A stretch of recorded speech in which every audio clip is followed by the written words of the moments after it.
श्री हनुमान जी महाराज के प्राकट्य की कि हनुमान जी इस धरातल पर हम सब मनुष्यों के कल्याण के लिए कैसे आए। आज भी अश्वस्थामा बलिर्व्यासो हनुमानस्य विभीषणः कृपा परशुरामस्य सप्तैक चिरजीवन। ये 7 चिरजीवी आज भी हम सब के मध्य में है। हमारी दृष्टि उन्हें देखने के लायक नहीं है, इसलिए हम उन्हें देखने में समर्थ नहीं है, पर हनुमान जी आज भी पृथ्वी पर विराजमान है। आज भी हनुमान जी विराजमान है, परशुराम जी खैर 7 है। अब हनुमान जी की बात करेंगे आज हम। हनुमान जी महाराज कैसे अवतरित हुए, बड़े ध्यान से सुने। शंकर भगवान बड़े दयालु हैं, उनसे जो भी मांगे शंकर भगवान बिना हिचक दे देते हैं, बस वो प्रसन्न हो जाएं। अब वो प्रसन्न कैसे होंगे वो तो वो ही जाने। कहे तो छोटी छोटी बातों पे प्रसन्न हो जाएं, कहे तो बड़ी बड़ी बातों पे प्रसन्न ना हो। शंकर भगवान तो बोले ना। एक वृत्तासुर नाम का दैत्य हुआ, एकदम शांत। हम कार्यकर्ताओं से भी निवेदन, थोड़ा हाथ जोड़ के आवाज न करें। और बहुत अच्छा लग रहा है कि आप लोग इतनी बड़ी संख्या में पधार रहे हैं, बहुत अच्छी बात है। और सनातनियों से निवेदन है कि बहुत अच्छा लगता है जब आप लोग एकत्रित होते हो।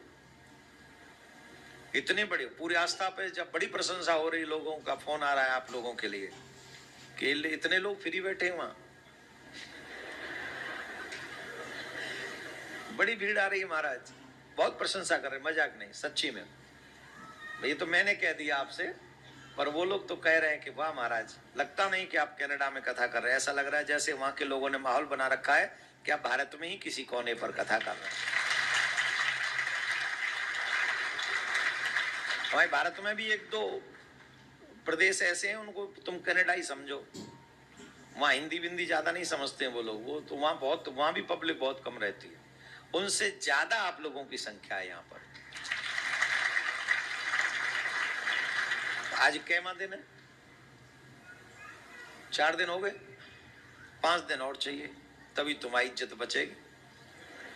हाँ, ऐसे ही 4 दिन निकले वहां, और बढ़िया से ऐसे ही श्रद्धा आप लोगों की हमें चाहिए। खैर, वृत्तासुर नाम के दैत्य ने भूत भावन भोलेनाथ का कठोर तप किया, बहुत तप किया। शंकर भगवान प्रसन्न हुए। शंकर भगवान ने कहा कि हमसे कोई वरदान मांगो, हम तुम्हारी तपस्या से बड़े प्रसन्न हैं। वृत्तासुर बोला, मुझे ये पता चला है कि आपके हाथ में एक कोई कंगन है, कंगन है, और उस कंगन में बहुत शक्ति है। इतनी शक्ति है उस कंगन में, इतनी शक्ति है कि जिसके भी सर पे रख के अगर उसे भस्म बोल दिया जाए तो भस्म हो जाता है। क्या ये कंगन आप हमें दे सकते हैं? अगर आप हमारी तपस्या से प्रसन्न हैं तो वो कंगन हमको दे दीजिए। अच्छा, अच्छी चीज अगर अच्छे लोगों के हाथ में हो तो कोई बुराई नहीं, और अच्छी चीज बुरे लोगों के हाथ में हो तो पूरी मानव जाति के लिए खतरा हो जाता है। तो भगवान बोले, इस भस्म कंगन का तुम करोगे क्या? तुम्हें मतलब क्या पड़ा? कोई और चीज मांग लो, राज मांग लो, सत्ता मांग लो, कुछ और अच्छी अच्छी चीजें मांग लो, कुछ जो चाहिए सो मांग लो, पर ये भस्म कंगन ठीक नहीं तुम्हारे लिए। बोलना जी चाहिए।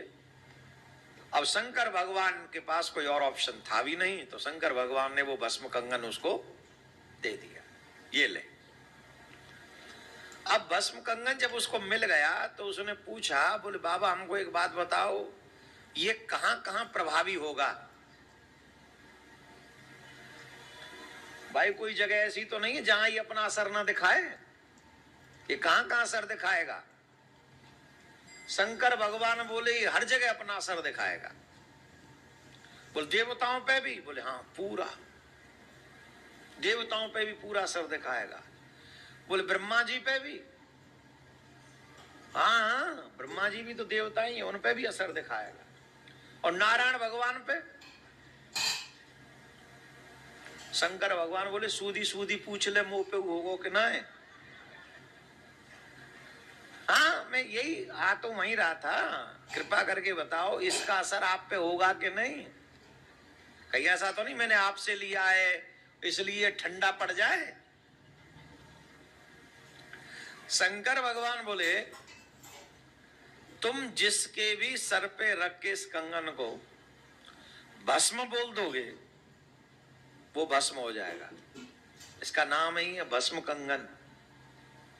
अब तुम जिसे भस्म करना चाहो रख दो, तपस्या से तुम्हें ये मिल गया। अब तो बड़ा खुश हुआ, ये तो शंकर जी को भी नहीं छोड़ेगा, ये तो बढ़िया है, बड़ी अच्छी पावर मिल गई। तो महाराज उस भस्म कंगन को लेकर सबसे पहले उसने देवताओं पे चढ़ाई करी। सबसे पहले देवताओं के ऊपर चढ़ाई करी और देवताओं से युद्ध किया। बहुत देर युद्ध करता रहा और जब देवताओं में से इंद्र के पास पहुंचा तो इंद्र के पास पहुंचा तो भस्म कंगन लेके कहा देख रहा है ये क्या है, या तो स्वर्ग खाली कर दे नहीं तो स्वाहा। महाराज देवराज इंद्र ने देखा तो शंकर भगवान का भस्म कंगन है, इससे कोई बचने वाला, जट छोड़ के भाग गए, स्वर्ग को छोड़ के भाग गए और महाराज जम के बैठ गया स्वर्ग की गद्दी पर बैठ गया। अब जब बैठ गया तो महाराज देवता त्राईमाम त्राईमाम त्राईमाम करें, कहां जाएं, क्या करें, कैसे करें। ब्रह्मा जी कहे हम कुछ नहीं कर सकते। शंकर भगवान के भस्म कंगन के आगे हम क्या करें। शंकर भगवान बोले अब हम भी कुछ नहीं कर सकते, अब तो जब तक इसका अंत नहीं होता तब तक झेलो। पर महाराज ये बताओ इसका अंत होगा कैसे। किसी भी व्यक्ति का अंत हो सकता है उसका चरित्र से। ध्यान से सुनना, कितना भी शक्तिमान हो, कितना भी पदवान हो, कितना भी महाज्ञानी हो, कुछ भी हो, जब चरित्र से पतन होगा तो उसका पूरा नाश हो जाएगा, पूर्ण। और आज के युवाओं को यह चीज सीखनी चाहिए कि जिसको हम केयरलेस बने जिसके लिए, वही महत्वपूर्ण है हमारे लिए। आप हमारी बात पे विश्वास न करो तो हम आपको एक सिर्फ वो क्या बोलते उसको टास्क देते 6 महीने का। आज अपनी सेल्फी खींचो और 6 महीने तक ब्रह्मचर्य का पालन करो। मानसिक तौर पर भी ब्रह्मचर्य का पतन नहीं होना चाहिए। और 6 महीने बाद अपना तेज देखना अपने चेहरे पे, फिर फोटो खींचना और फिर बताना कि कौन सा फोटो तुम्हारा ज्यादा अच्छा है। इस ब्रह्मांड की कोई भी क्रीम तुम्हारे चेहरे पे वो चमक नहीं ला सकती जो ब्रह्म तेज ब्रह्मचर्य ला सकता है। मात्र 6 महीने। 6 महीने में तुम इतने बलवान, इतने स्ट्रांग हो जाओगे इंटरनली कि तुमको लगेगा कि तुमने क्या पाया है। और लगातार 6 महीने अगर तुम ब्रह्मचर्य के साथ साथ गुरु मंत्र का जाप भी करते रहे, तुम इसके अधिकारी हो जाओगे कि तुम्हें परमात्मा दर्शन दे। तुम इसके अधिकारी हो जाओगे। इतना बड़ा प्रभाव है ब्रह्मचर्य का। लेकिन इस बात को अगर हम अपने बच्चों को बताएं तो ये बच्चे मानेंगे नहीं, क्योंकि मोबाइल में जिनका जीवन पूरा निकल रहा है, कैसे कैसे शब्द वो सुन रहे हैं, कैसे कैसे दृश्य वो देख रहे हैं, उनसे हम ये आशा रखें कि वो 6 महीने ब्रह्मचर्य बात भी ना करें कोई स्त्री पुरुष की, ये कैसे संभव होगा। वो भी आज के युग में। खैर करने वाले आज भी कर रहे हैं। अगर हम भी संभव हो सके तो करना चाहिए। अभी तो आप ही लोगों ने कल कहा था ना, character is loss, everything is loss. सब खत्म। तो मेक योर कैरेक्टर बहुत जरूरी है। बोले जिसका पतन बल से ना हो उसका पतन चरित्र से हो सकता है। बोले क्या करें। बोले नारद जी को नियुक्त करो। नारद जी को नियुक्त कर दिया। नारद जी पहुंचे स्वर्ग में और स्वर्ग में तो वो बैठा ही था। तो द्वारपालों से कहा कहो नारद जी आए मिलने। अच्छा ये नारद जी ऐसे हैं इनकी देवता भी पूजा करें और दैत्य भी पूजा करें, इनकी सेटिंग हर जगह है। नारद जी की सेटिंग हर जगह है, वाकई ऐसा ही होना चाहिए। नारद जी जैसा हर जगह घुस जाते हैं और सब लोग आदर करते हैं सिंहासन पर, आप आइए आइए प्लीज कम प्लीज कम। पर ये थोड़ा अलग टाइप का था। कौन आए? बोले नारद जी आए। उनको कहो वहीं से प्रणाम करते हुए आए हमको, हम स्वर्ग के राजा हैं। अब हम स्वर्ग के राजा हैं तो हम बड़े आदमी। नारद जी से कहा कि वो तो यूं कह रहे हैं कि वहीं से प्रणाम करते हुए आओ। बोले अवश्य वो इसी लायक हैं प्रणाम कर, पर अभी आधे अधूरे हैं। हम तो आए यही बताने के लिए कि तुम अधूरे हो पूरे बनो। अच्छा ऐसे लोग बड़े क्रैक होते हैं। बोले हम अधूरे? बुलाना नारद को। नारद जी को बुलाया। बोले आप कह रहे थे हम अधूरे? बोले हाँ आप अधूरे हैं, और अधूरे पावरफुल नहीं माना जाएंगे तो कब पूरे होंगे? बोले शादी करो अपनी। कोई भी पुरुष तब तक संपन्न नहीं जब तक गृहिणी घर में ना जाए। गृहिणी घर में आए, पूर्ण बनो, बढ़िया स्ट्रांग हो, गृहस्थ आगे बढ़ाओ तो तुम इस लायक बनोगे। हाँ तो कोई बुराई नहीं, इतनी स्वर्ग की अप्सराएं ये सब, अरे आप स्वर्ग के राजा हैं, इन अप्सराओं से ब्याह करोगे? अरे राम राम राम, आप अलग हो, तुम सबसे डिफरेंट हो, सबसे डिफरेंट कुछ होना चाहिए। सबसे बड़ा सुंदर रत्न स्त्री रत्न है, जो इस ब्रह्मांड का सबसे सुंदर स्त्री रत्न है, वो तुम्हें मिलना चाहिए। नारद जी से पूछा कौन है वो? बोली हमसे मत पूछो, तुम ढूंढो। अरे ऐसे हम कहां ढूंढेंगे, ब्रह्मांड बहुत बड़ा है, आप हर जगह जाते, आप ही बताओ। बोले देखो सबसे ज्यादा सुंदर रत्न अगर कोई है तो वो पार्वती जी। पार्वती जी से विवाह होना चाहिए तुम्हारा। तो बोला क्या बात कर रहे हो, वो मेरे गुरु माँ हैं, गुरु जी हैं, वो उन्होंने ही भस्म कंगन दिया है, उनसे विवाह। अरे बोले काय के गुरु जी? कौन से तुम्हारे कान फूंक दिए थे उन्होंने? उन्होंने मंत्र थोड़ी दिया तुम्हें। अरे तुमने तपस्या करी तो उन्होंने तपस्या के बदले तुम्हें भस्म कंगन दे दिया, इसमें कौन से तुम वो गुरु जी बन गए? और सुनो, विवाह के सिस्टम में मत सोचो, कर लो।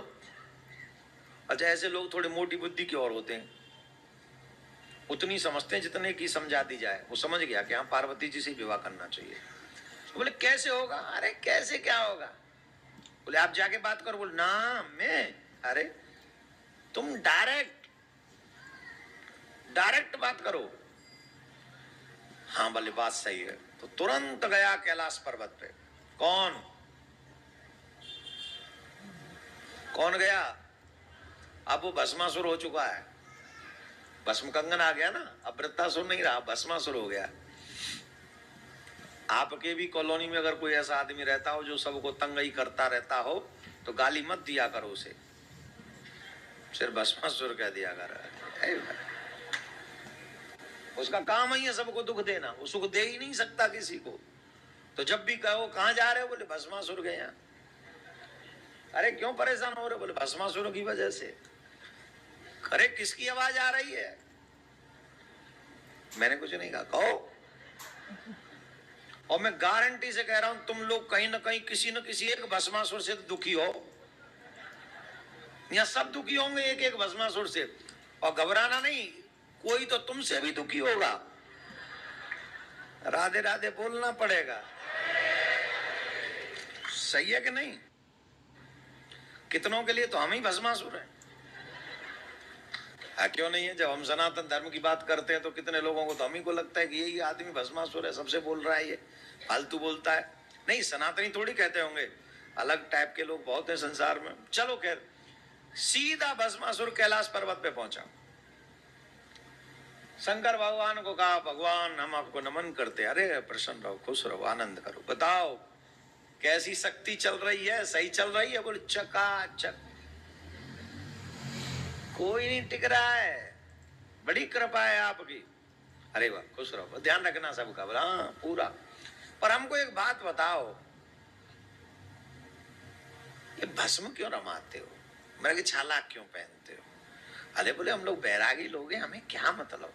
बाबा जी लोग, बाबा हो आप? बोले हाँ। तो बाबा हो तो ये पार्वती जी क्यों रखी हुई? ये समाज में कैसा मैसेज जा रहा है? ये मैसेज अच्छा नहीं जा रहा है कि बाबा हो के पार्वती रखी हुई है। भगवान शंकर बोले, अरे भाई कहना क्या चाहते हो? बोले यही कहना चाहते हैं कि आप भजन करो और देवी जी को हमें दे दो। अरे शर्म करो, तुम्हारी माँ है, माँ बराबर है। सुनो, तपस्या करिए तब कंगन मिला है, कोई दान में नहीं दिया आपने हमको। सावधान इस बात से रहना, या तो पार्वती दे दो और नहीं तो आपका दिया हुआ भस्म कंगन है हमारे पास। पार्वती जी बोली, मैं तो पहले ही मना कर रही थी, पहले मना नहीं किया था, ऐसे लोगों को भस्म कंगन दे दिया, अब क्या करोगे? अरे बोले तुम चुप रहो, थोड़ी देर हैंडल करने तो दो, समझाने तो दो, मान जाएगा शायद। बोले ये इसकी खोपड़ी ऐसी है, बिल्कुल नहीं मानेगा। और मुझे आपका भी पता है, कहीं ऐसे दानदाता ना हो जो आप कह दो कि पार्वती चली जा। आपको मेरी कसम लगे, देखो मैं पत्नी हूं आपकी। भगवान बोले चिंता मत करो देवी, जो भी होगा अब हम हैंडल करेंगे, तुम कोई टेंशन मत लो, तुम तो सिर्फ यहाँ चुपचाप खड़ी रहो, और युद्ध हो तो रुकना मत यहाँ।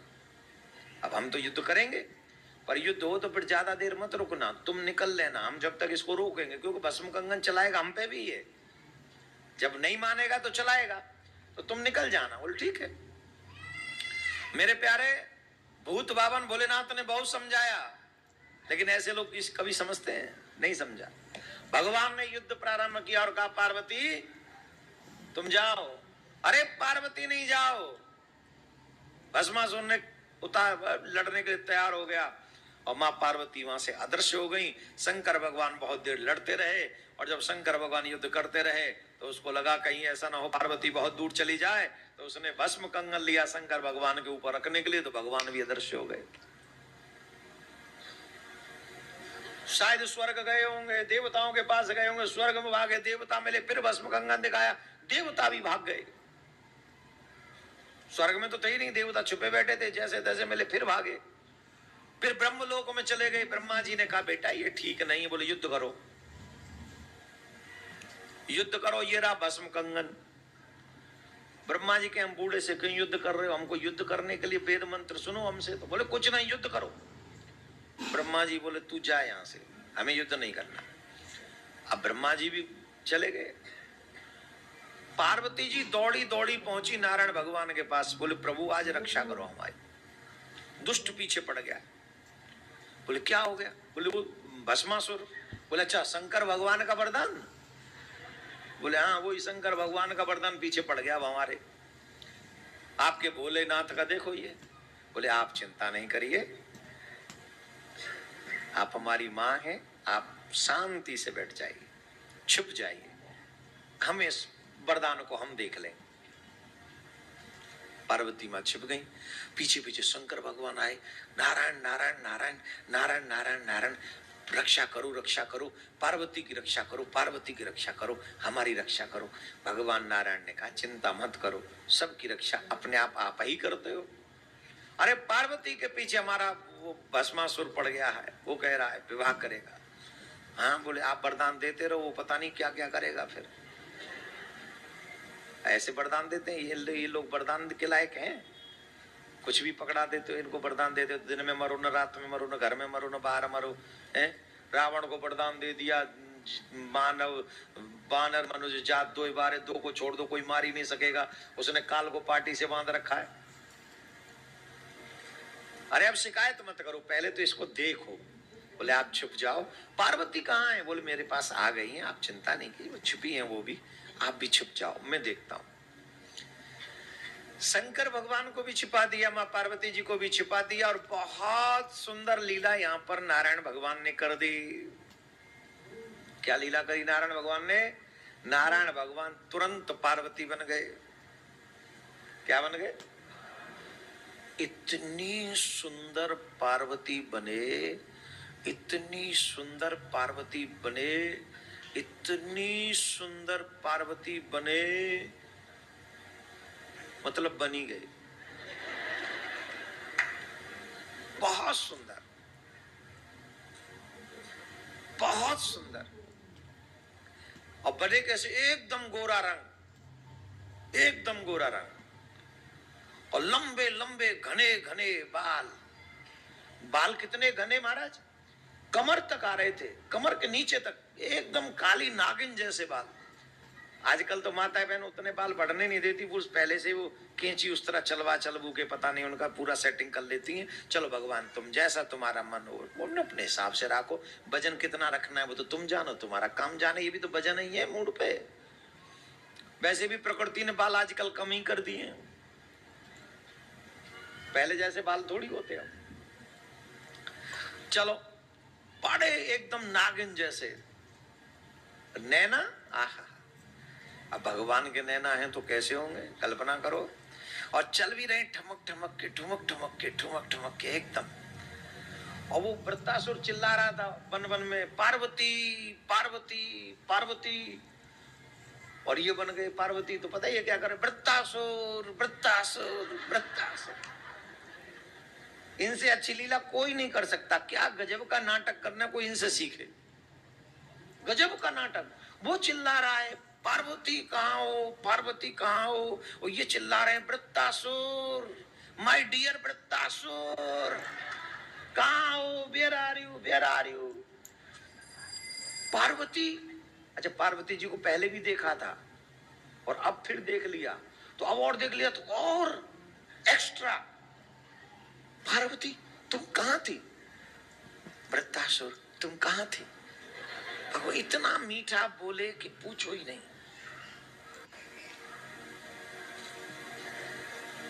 इतना मीठा, आई मिस यू अलॉट,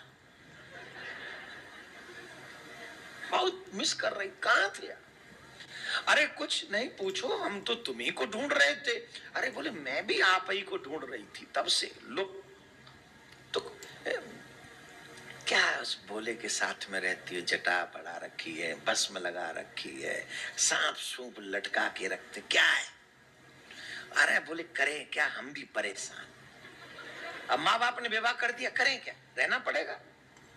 मैं तो कोई बलधारी ढूंढ रही थी, मैं तो कोई ऐसी जो बड़ा सिंहासन पर बैठा हो, तुम जैसा बलिष्ठ व्यक्ति, मेरे जैसा, आप जैसा, क्या बल है। Oh really, yes. पुरुष कितना भी बड़ा हो और कितने भी बड़े पद पे हो, मोस्टली पुरुष जब देवियां एक बार मुस्कुरा के कह दे हाउ आर यू, ताली कौन बजा रहा है, किसने बजाई, just she asked only how are you. फिर देखो oh I'm okay and you, yes I'm okay, I want to kill you। अलग ही, बस हत्या ही है। स्त्री पुरुष पे या पुरुष स्त्री पर जब आसक्त होता है तो उसकी हत्या ही होती है, इसमें कोई संशय नहीं, उसकी हत्या हो जाती है। स्त्री की भी, अगर स्त्री आसक्त हो पुरुष पे तो उसकी भी हत्या ही है। तो खैर नारायण भगवान तो वो लीला करने आए थे पार्वती बन के, बोले हाँ तो तुम मेरे साथ क्यों नहीं चलती हो, विवाह कर लो। बोले मैं तो इसीलिए तो आई हूं, विवाह करना है मुझे आपसे। अरे वाह, चलो चलो चलो फिर विवाह कर लेते हैं। बोले विवाह कर लेते बात तो ठीक है, पर मुझे एक बात जाननी है। भाई विवाह करें तो एक दूसरे को जान तो लें थोड़ा सा। जानते हो मेरी एक हॉबी है, हॉबी। क्या हॉबी है। बोले जब मैं उदास होती हूँ तो मुझे मेरे पति का नृत्य बहुत अच्छा लगता है। मेरा मन तभी लगता है जब मेरा पति नृत्य करे। ओ अब वो बेचारा लड़ने बैठने वाला आदमी, वो उसे नृत्य करना कहाँ है। भस्मासुर बोला नृत्य, बोले हाँ आई लाइक नृत्य। ओ कि बहुत अप्सराएं हैं, बहुत देवांगनाएं बहुत हैं, करेंगी वो ना ना, आई लाइक हस्बैंड्स नृत्य, मेरा हस्बैंड नृत्य करे, पति नृत्य करे। अच्छा तभी विवाह कर सकती हूँ, नहीं तो नहीं। तो वृत्तासुर बोला चलो लेट्स सी, कुछ सीखेंगे। सीखेंगे नहीं, कब सीखेंगे, अभी सीखेंगे ना। और किससे सीखेंगे, मेरे होते हुए आप किसके पास जाएंगे सीखने। मुझे भी नृत्य बहुत अच्छा आता है, आई कैन टीच यू। हो आप सिखाएंगी? बोले हाँ। तो बोले सिखाओ। तो वो शुरू हो जाओ। तो नृत्य प्रारंभ किया भगवान ने, और भगवान ने कहा देखो नृत्य में ना मुद्राएं बहुत महत्वपूर्ण होती हैं, तो ऐसे मुद्रा करो, ऐसे मुद्रा करो। भगवान सिखाने लगे, नृत्य करना सिखाने लगे। तो देखा ये क्या है? बोले भस्म कंगन है। बोले इससे क्या होता है? बोले इसको मैं जिसके भी सर पे रख दूं वो भस्म हो जाता है। किसने दिया है? बोले भोले बाबा ने, तुम्हारे पति ने। भोले बाबा ने दिया है? बोले हाँ। और तुमने मान लिया? उन्होंने दिया और तुमने मान लिया? ये भस्म कर देगा तुम्हें? अरे किसी को भी भस्म कर सकता है। देखो मुझे तो, मैं तो उनके साथ में बहुत रही हूं, तो मुझे तो एक्सपीरियंस है। मैं तो नहीं मानती कि ये भस्म कर सकता है किसी को।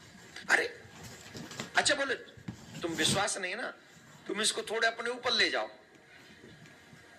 अपने ऊपर ले जाओ थोड़ा, और ऊपर ले जाके देखना थोड़ा गरम गरम हो रहा है कि नहीं हो रहा है। तो लेके गया ऊपर। कामी पुरुष की एक मजबूरी होती है, वो करता वही है जो स्त्री कहे।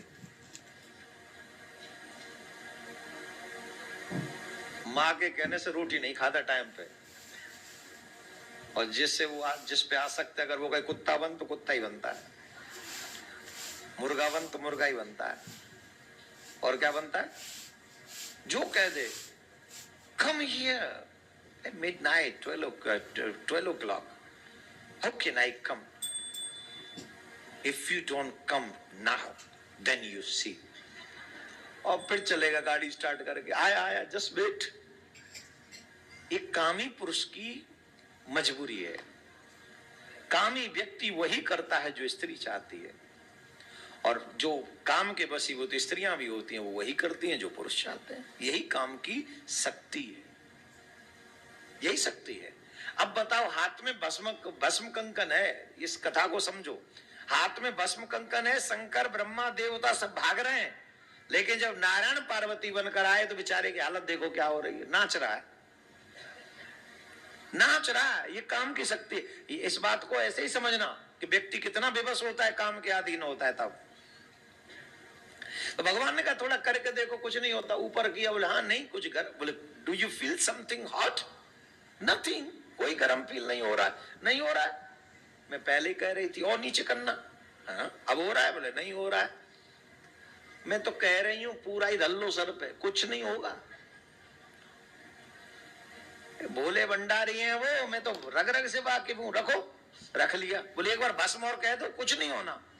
हाथ रख के बोला कह दूं? बोले हाँ कुछ नहीं। अब तक कुछ हुआ क्या? अगर ये भस्म कर सकता होता तो थोड़ा तो गर्मी फील करते, थोड़ा बहुत तो 58 टेम्परेचर होता। कुछ भी नहीं हो रहा। बोला कुछ भी नहीं हो रहा। बोले धरो के देखो। धरा, भस्म बोला, स्वाहा।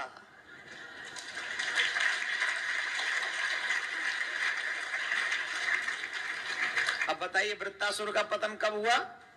चरित्र से पतन हुआ ना। स्त्री पर मोहित हुआ, आसक्त हुआ, तो क्या हो गया? जिसे ब्रह्मा न मार सके, जिसे शिव न मार सके, जिसे कोई देवता, स्वर्ग के देवता न मार सके, उसे स्त्री के मोह ने मार दिया। मर गया, मर गया। अब वो शंकर भगवान के पास में पहुंचे, और शंकर भगवान के पास में वो भस्म कंगन लेके गए। नारायण भगवान बोले लो यही था? बोले हाँ यही था। आप ले आए? बोले हाँ हम ले आए। आप कैसे लाए? अब नारायण भगवान बोले यहां और न कुछ हो। बोले कैसे ले आए वो मत पूछो। बोले नहीं नहीं हमें बताओ कैसे लाए। अब हमें भी तो पता चलना चाहिए कि आप कैसे लाए। अरे बोले छोड़ो, आ गया, आप कंगन संभालो। बोले नहीं नहीं नहीं प्रभु, आपने जितनी भी लीला की सब मुझे पता है। ये लीला कैसे मुझे बिना बताए आप कर लेंगे? मुझे वो रूप दिखाओ, मुझे वो लीला दिखाओ। भगवान बोले रूप मत देखो, रूप मत देखो। बोले नहीं नहीं नहीं हमें दिखाओ। अच्छा, शंकर भगवान हर रूप को देखते हैं। भगवान के को वो रचाए राम अवतार हो, कृष्ण अवतार हो, हर एक लीला में जाते हैं वो। बोले ऐसा कोई भी लीला नहीं होना चाहिए जिसका दर्शन मैं ना करूं। अरे बोले बाबा ये लीला मत देखो। बोले नहीं देखनी है हमें तो। और उस समय भगवान कहे ठीक है नहीं मानते, तब भगवान ने बड़ा सुंदर मोहनी रूप बना। अच्छा बन के आए थे पार्वती, अब पार्वती समझ के शंकर भगवान बोले मेरी पार्वती इतनी सुंदर। जट शंकर भगवान आसक्त हो गए और आसक्त होकर पार्वती जी के पीछे गए और उनका तेज स्खलित हुआ। उस तेज को सप्त ऋषियों ने एक पात्र में रखा और कहा कि ये भगवान की सेवा के लिए है, कोई भक्त प्रकट होना है, अब इसको कैसे पहुंचाएं। तो ये स्वयं नारायण भगवान ने कहा कि अंजना जी तप कर रही हैं पर्वत पे, वहां तक पहुंचाओ। सप्त ऋषि गए। सप्त ऋषियों ने कहा कि भिक्षाम दे, ध्यान से सुनो, द्वार पर कोई अतिथि आए उसे भिक्षा जरूर देनी चाहिए। माता जी बोली मैं अभी लाई माँ, प्रभु आप रुकिए मैं आपके लिए भिक्षा लाती हूँ। बोले ऐसे नहीं, पहले हमको बताओ तुम्हारे कोई गुरु है कि नहीं। बोले गुरु तो कोई नहीं है। बोले तो हम तुम्हारे हाथ की भिक्षा नहीं लेंगे। ध्यान से सुनिए, गुरु मंत्र होने के बाद ही हमारा संबंध परमात्मा से जुड़ता है।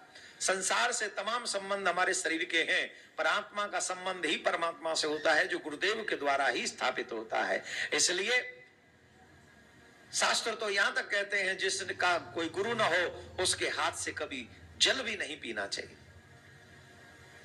उसके हाथ से जल नहीं पीना चाहिए। बोले हम नहीं लेंगे तुम्हारे यहां से। अरे प्रभु ऐसा मत करिए, आप निराश होकर चले जाएंगे, मेरे जीवन भर के सुकृत नष्ट हो जाएंगे, आप कृपा कीजिए हमारे ऊपर।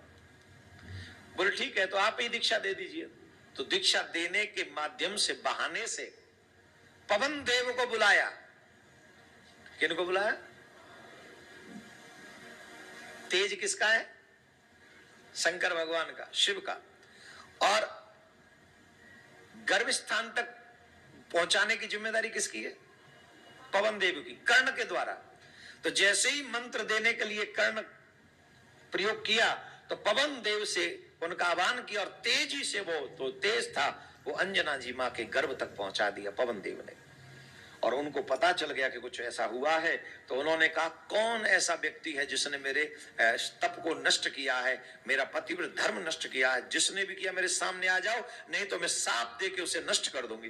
तो झट पवन देव सामने आ गए, देवी मुझे क्षमा करो, मैंने अपनी मर्जी से सब कुछ नहीं किया, ये शंकर भगवान की लीला है, हमारी कोई लीला नहीं, हमारी कोई इच्छा नहीं।